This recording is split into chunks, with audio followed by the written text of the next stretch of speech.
Hey YouTube, I'm doing a review on a 1911 Meu Airsoft gun made by WE. I'm doing a review on it because all the reviews I looked at said that it was a good gun, and I disagree. I do not like this gun that much at all. There's only a couple things I like about it, and I'll start going over them real quick. Alright, first of all, I bought an extra clip. I bought two of these for training purposes. I have one that I shot about 2,000 rounds, which is this one, with the wear and stuff on it. And then I have another one that I've only shot about 300 or 400 rounds out of. So, the clip it comes with, this one's the one it came with. It was stainless, has a metal right here on the butt of it. The clip obviously is metal. It's metal. This is plastic, and the piece that feeds the BBs into the gun right there is plastic, and it's a terrible piece of plastic. The more you push it down to put your BBs into it right there in that hole, the more tension it gets on it, and the plastic that they put in there, whatever it is just not wanting to stand up to the spring. I had this one for 3 days, and I took it out and I let my daughter shoot it, and she's 5 and she broke it.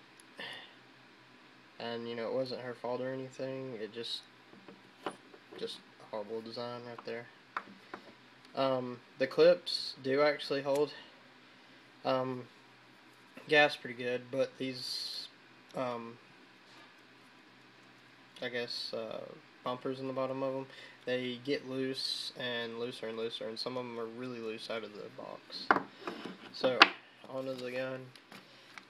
The gun feels pretty natural when you hold it. I like the rubberized grip with the Eagle Globe and Anchor symbol on it. The beaver tail safety does work pretty good.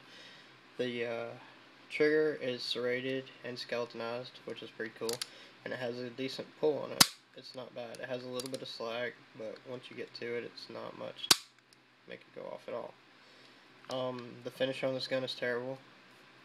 Around the edges of pretty much anything metal, it starts wearing off pretty quick, as you can tell on that.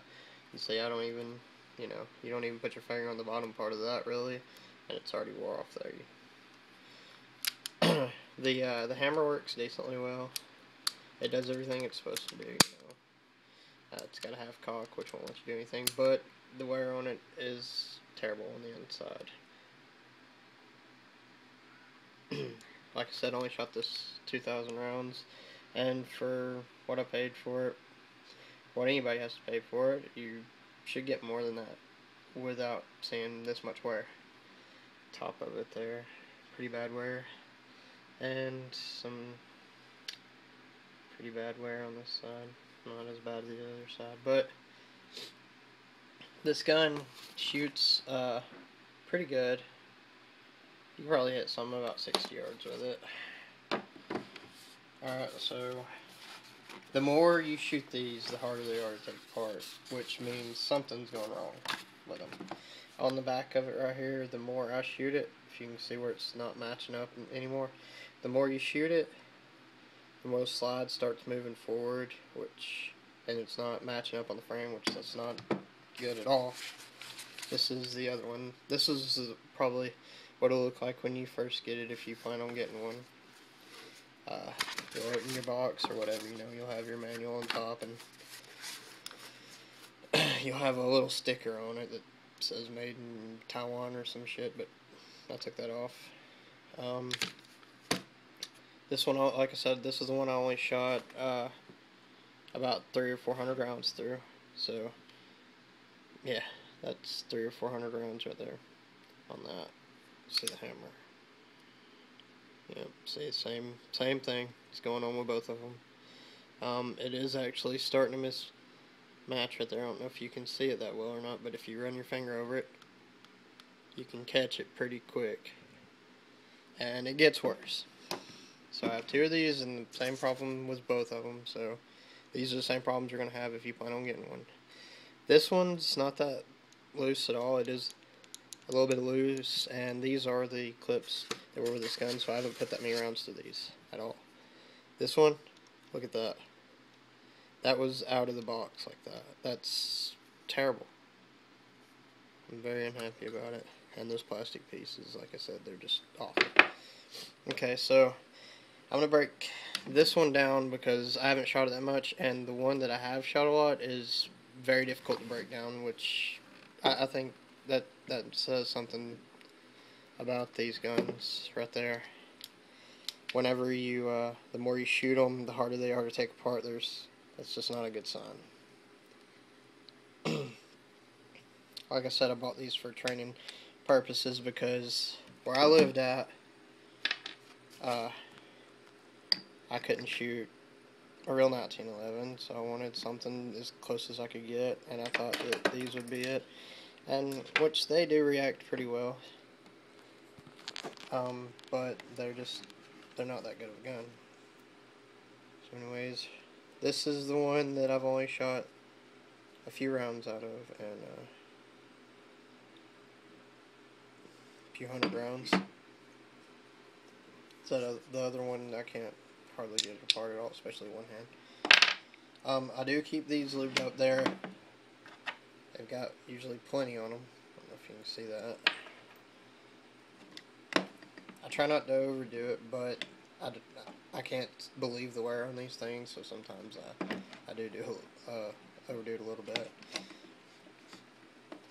Alright, now on the jamming, I have had problems with the gun jamming. It's rare, but it does happen, and what is happening is one of the few pieces of plastic on this gun, which is one of the only other things I like about it, is right here. I guess that's where all your propane goes. Well, sometimes when you shoot it, this little thing right here, see how it's sitting right there, it gets stuck.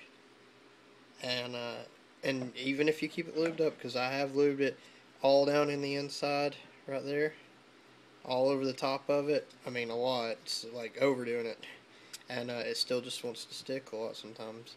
And it doesn't do it a lot, but it does do it, and when it does it, it's not fun to fix. So there's the wear on the slide, not too bad. Anyways, when I first started shooting these, the little wheel, you see right there, it's what controls the hop up. Well, I would turn it up, and every time I shot it, it would go back down. So I actually had to put some glue in between the hop up wheel and the screw. I did it on the other one. I didn't do it on this one. I wanted to try to keep this one just like it was out of the box for this specific reason.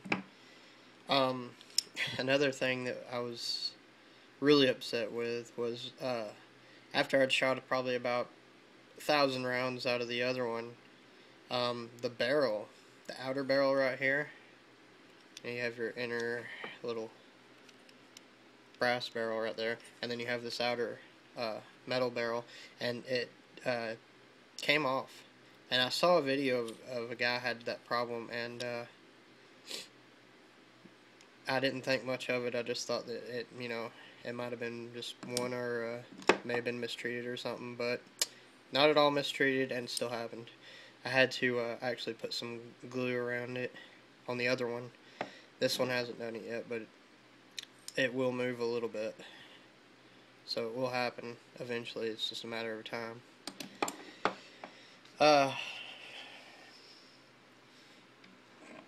What I'm really upset about with these guns is the price that you pay and what you get. Like I said, I bought 2 of them for training purposes, and you can go out, you can't buy the best gun for the same price that you pay for one of these, but you can buy a real 22, something of that nature, for the same price as one of these. I bought a Phoenix pistol that was right around the same price as these, and I was a lot happier with it than I am with these. And I bought a Heritage revolver 22, and I was a lot happier with it than I am with these. Just seeing the difference, I mean, you're buying a BB gun for the same price you can pay for a real gun, and it's crap. So that's the conclusion of my video, and I hope you watch this and take into consideration what you're buying before you buy it. Thanks.